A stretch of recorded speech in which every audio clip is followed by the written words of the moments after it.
The one-touch coupler is a type 1 splice that can be used for all seismic design structures except for special moment structures or some vulnerable sections of the building. Today, let's look at the Rebar coupler standard based on ICC-ES Standards, which is an internationally recognized institution, and see what criteria the ROC one-touch coupler meets and can be used. Coupler-related standards vary from organization to country.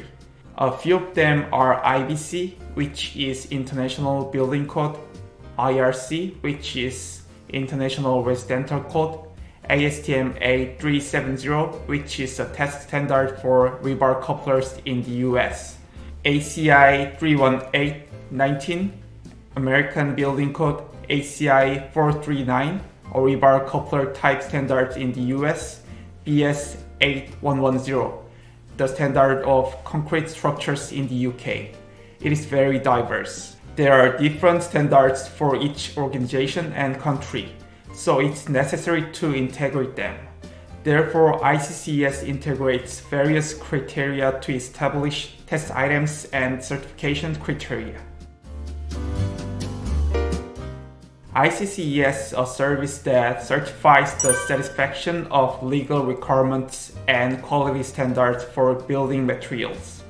It is highly reliable certification that is widely used around the world, including the United States, Canada, New Zealand, and Australia.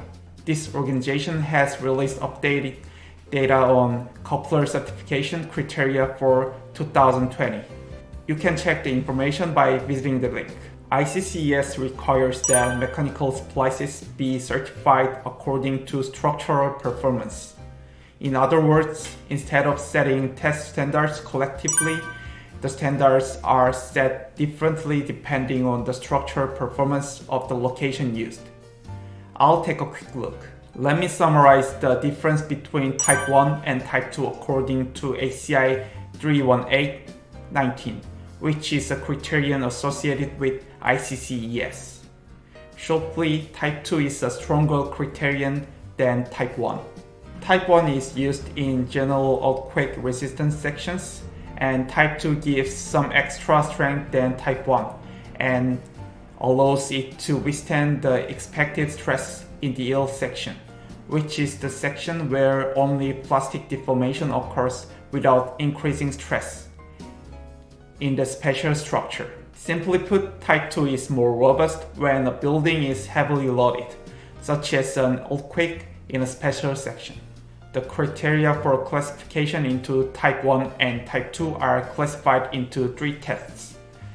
Firstly, tensile test, secondly, compression test, and lastly, repetitive tensile compression test. Then let's look at the ICC-ES Type 1 and Type 2 criteria in these 3 categories. When comparing tensile tests, first, the standard for Type 1 should be 1.25 times the minimum yield strength of the rebars, and Type 2 should be at least 1.25 times the minimum yield strength of the rebars and the tensile strength of the additional specified rebar. For example, for grade 4E rebars, Type 1 must meet at least 1.25 times the 280 MPa, which is 350 MPa. Type 2 must meet both 350 MPa like Type 1 and 420 MPa the specified tensile strength of the rebar. Second, when comparing compression tests, both Type 1 and Type 2 must be at least 1.25 times the minimum yield strength of the rebar. The main purpose of the cyclic tension and compression test is to check the residual deformation, aka slip, which is tested in 3 stages. In step 1, stretch up to 95% of the yield strength of the rebar and compress it down to 50% for 20 times, and then check the slip.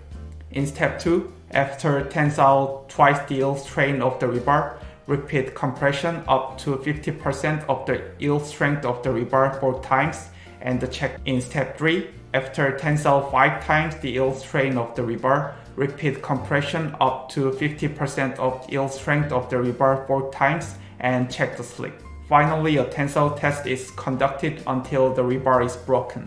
It's pretty complicated, and this came from a new standard in 2020.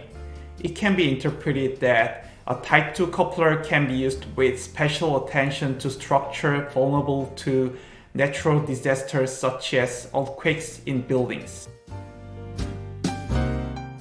One-touch coupler is a Type 1 splice that can be used for all seismic design structures except for special moment structures or some vulnerable sections of the building.